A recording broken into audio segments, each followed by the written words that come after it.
Hey y'all, Zach here from World of Game Design with another entry in my How to Play series.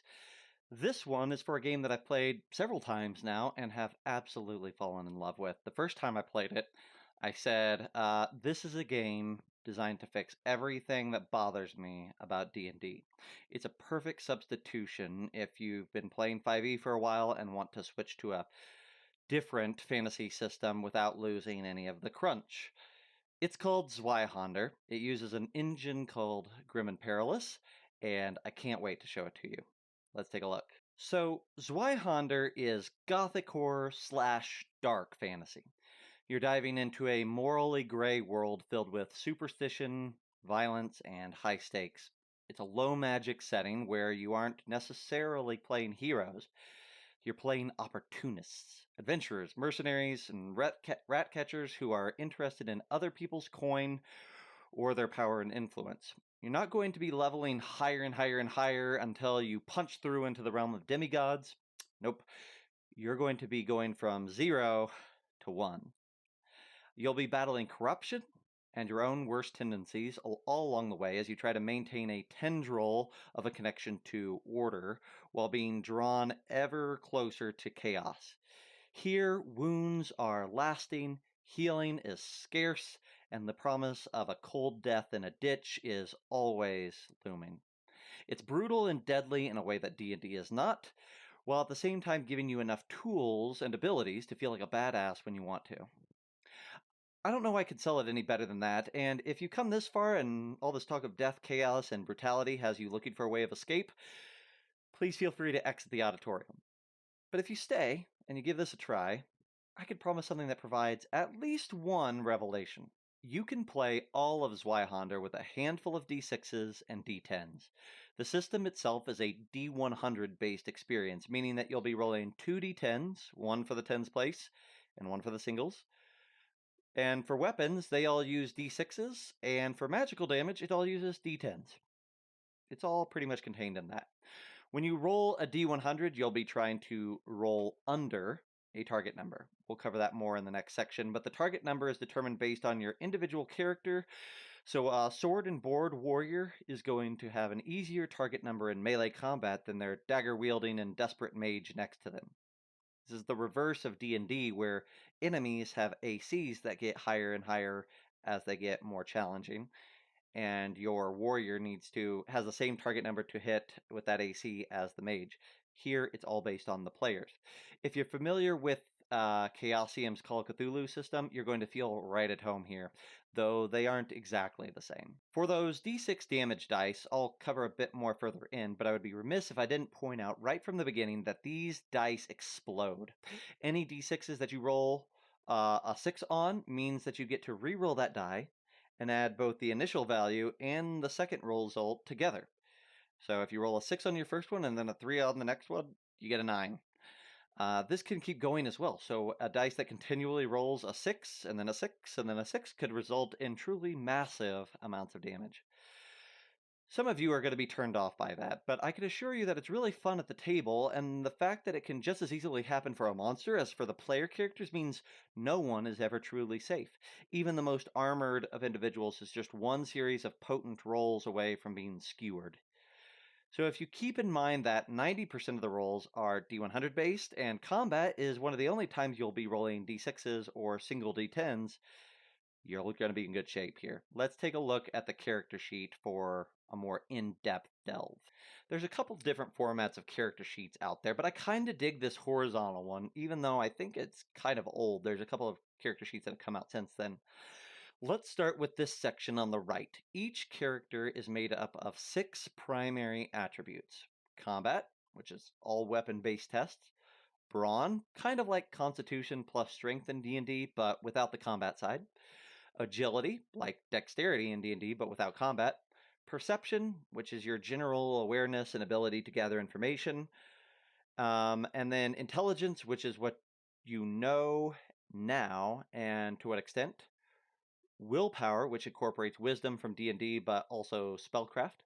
And Fellowship, which in general is how you connect with other creatures in the world. One of my little nitpick here is that I don't like the word fellowship, because it implies community, and that's not always true when you look at how it's used. You can also calculate your attribute bonuses here. So this is like in D&D where you have your score and then you have your modifier based on that attribute score. Here you have attribute bonuses. These are simple as they're just the tens place of the primary attribute. So if you have a 50 in combat, your attribute bonus is going to be 5. Next to these are a whole host of skills that you can have up to 3 ranks in. In general, you'll have a stat in each primary attribute from around 35 to 60, and then each rank in a skill adds 10 to that number. So if your combat is 50, and you have 2 ranks in simple melee skill, you'll have a total value of 70. 50 plus 10 plus 10. 70 is then your character's target number for any simple melee tests. You'll need to roll a d100 and roll either a 70 or under to succeed. Let's cover that with a second example. Let's say that you have a 40 in Brawn and no skill ranks in Intimidate.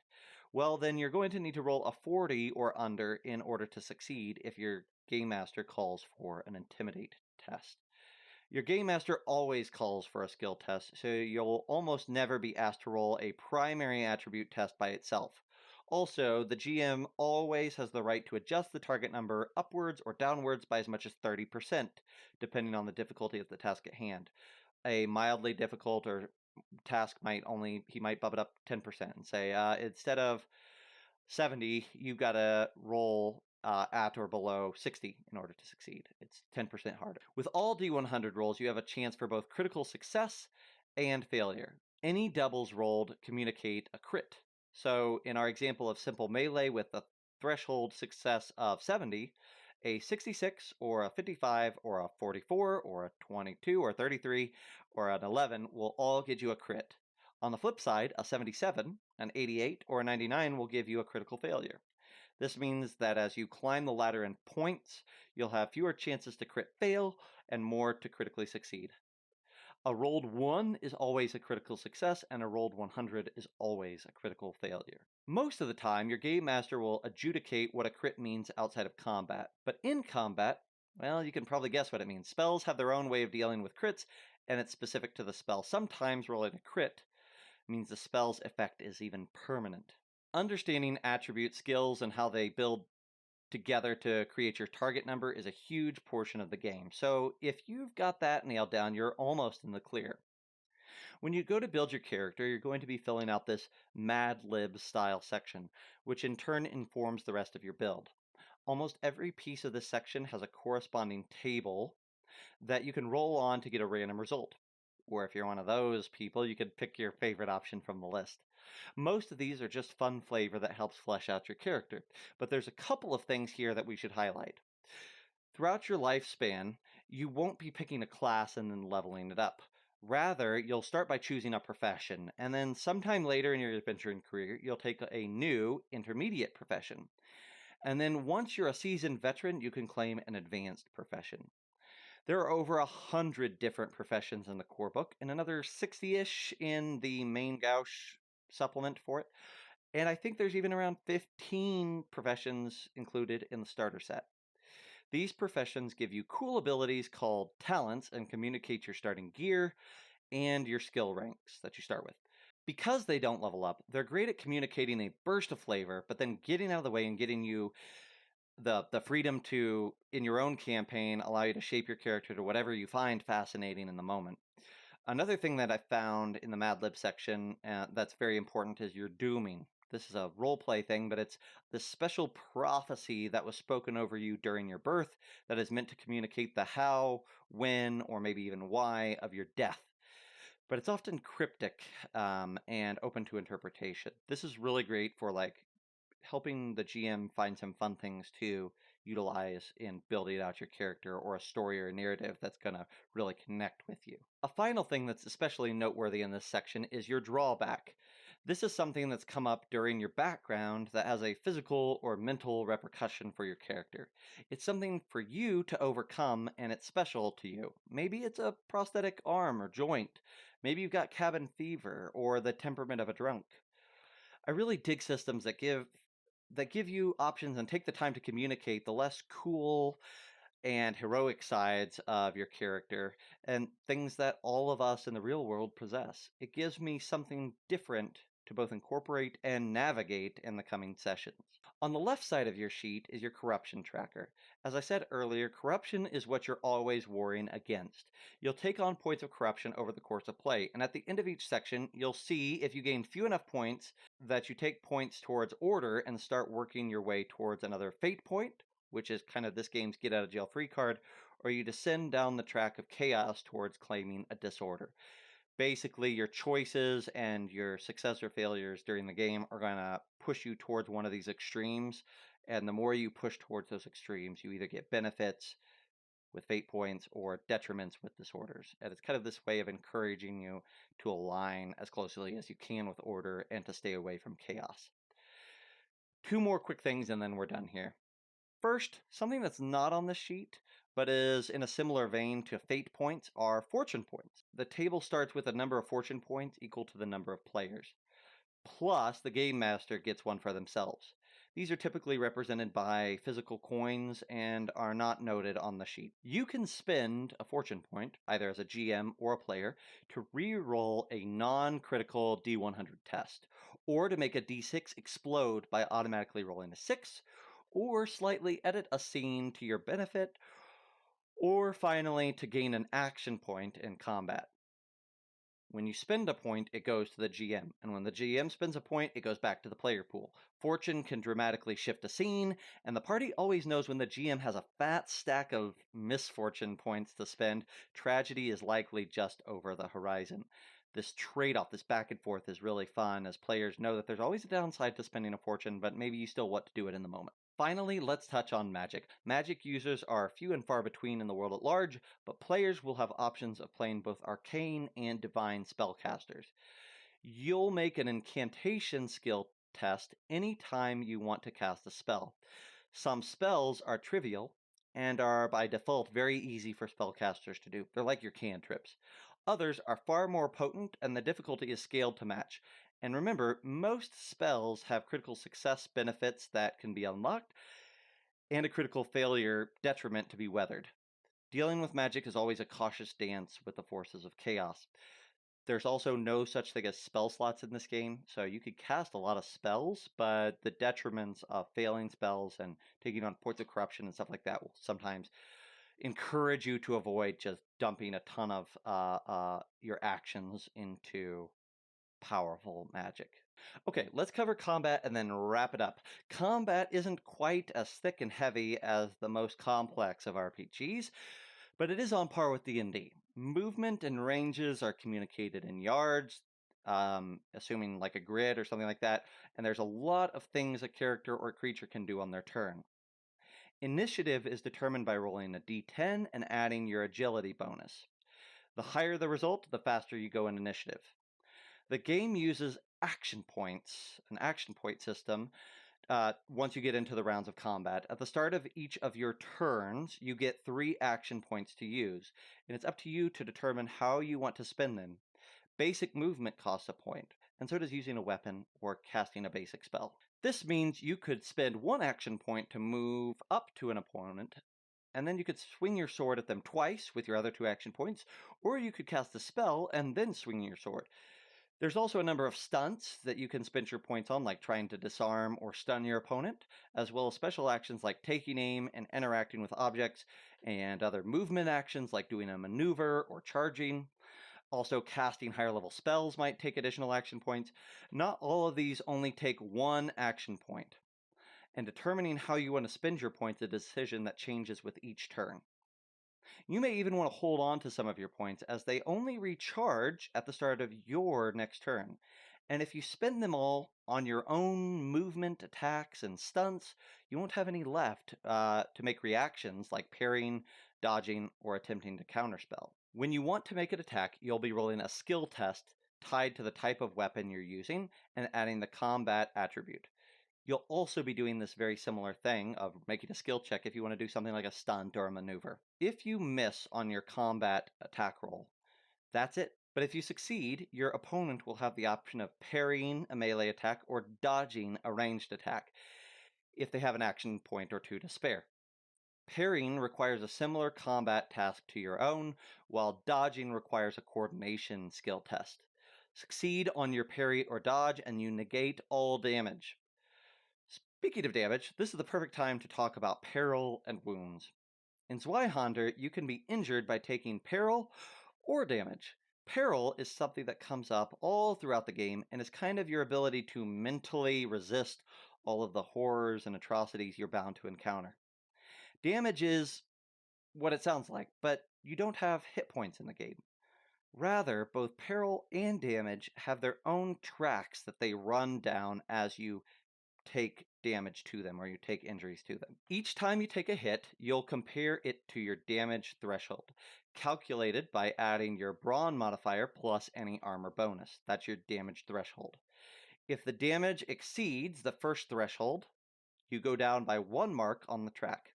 If the damage from the hit exceeds the second threshold, which is 6 more than your base, you'll move down a second mark on the track. This continues on. As you move down the track, you'll have a chance of taking wounds. It starts off as a small chance for a moderate wound. Just don't roll a 6 on a single d6 and you're good. But as you move further down the track, you'll be rolling more d6s and the wounds become more severe. These wounds are typically handed out as cards that you draw from. It's not something that you know exactly what's going to happen. And even within the moderate wound deck, there are wounds that are more or less detrimental. And in the worse and worse decks, it becomes awful. Roll a 6 on any of these rolls, and you'll experience a lasting physical repercussion called a wound, which may take a day or more to heal. Heck, you might even die from it. Go all the way to the bottom of the track and you'll also die. Healing, even the magical kind, raises you back up the track, but it doesn't negate any wounds that you've suffered, and you'll have to re-roll those d6s if you take additional damage that forces you back down the track. So moving up and down the track can result in a lot of wounds stacking up, especially if you're rolling poorly. The peril track works almost identically, but instead of taking wounds, you'll lose access to your skill ranks as you work your way down the peril track.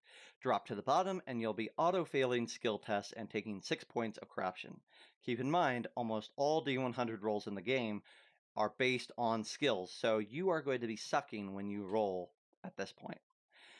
Because of the concept of tiered damage thresholds and wounds, plus the inclusion of exploding damage dice, it's entirely possible that a tragic series of rolls could result in a well-armored and healthy adventurer being laid low by a perfectly placed arrow from a goblin. Is it likely? No. But it's a possibility, and that's more than a system like D&D allows for. What's more, it may not be likely for a single goblin and their single arrow, but what about for a clan of a half-dozen goblins that are all firing 2 arrows at the start of their turn from a mountain pass ambush? Things can start to stack up quickly, and it only takes one lucky strike to ruin your day. One final note on combat.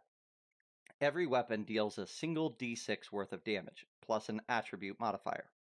So you'll be doing damage roughly in the neighborhood of 8-ish, which at its surface feels like an oversimplification in the fact that it applies to all weapons. The key thing is to keep in mind that though each weapon does the same range of damage, each weapon also has a few qualities, and that combination of qualities are what makes them different. In D&D, we have qualities like finesse and light and heavy and, thrown or whatever. There's a lot more qualities in this game, and those qualities all do very cool, different things. Sure, the base damage might be the same, but there's a whole lot of things a weapon can do to be absolutely devastating on the battlefield. In play, I found that the qualities actually make selecting your weapon a more important choice in Zweihander than it is in other games where the only real difference between weapons is how much damage they do. In those games, it's like, oh, well, I might as well pick the Zweihander because it does the most damage. That's the best weapon. In this game, the Zweihander may not always be the right choice. In short, I love this system. It fixes quite a few things that I don't really care for in D&D, and it knows exactly what it wants to be. My only complaint is that there are times when it gets a hair more noodly or wordy than it needs to be on certain topics. Other than that, I can't recommend it enough. That's it, folks. That's the video. As always, I'll drop a link to where you can pick up your own copy of Zweihander in the show notes below. The starter set is actually an incredible value, and you can actually support both Zweihander and myself and World of Game Design at large by picking up a copy from our web store. Grab a starter set, get your hands on it, and let me know what you think in the comments. If you like this video, I'd encourage you to subscribe to our channel. We do a lot of great content in different playlists, all centered around getting you into more RPGs and making those games better. We also have a podcast. It's called Geeks Can't, and it features myself and a couple of my Yahoo Game Master buddies chatting about different topics that have come up at our tables. We talk Kickstarters, RPG news, and we interview creators by the dozens. Go give us a listen if podcasts are your thing. It's also recorded live right here on YouTube, Twitch, and Facebook each and every week. You can expect a video like this about a different system every few months with other RPG content interspersed between them. Until then, we'll see you next time.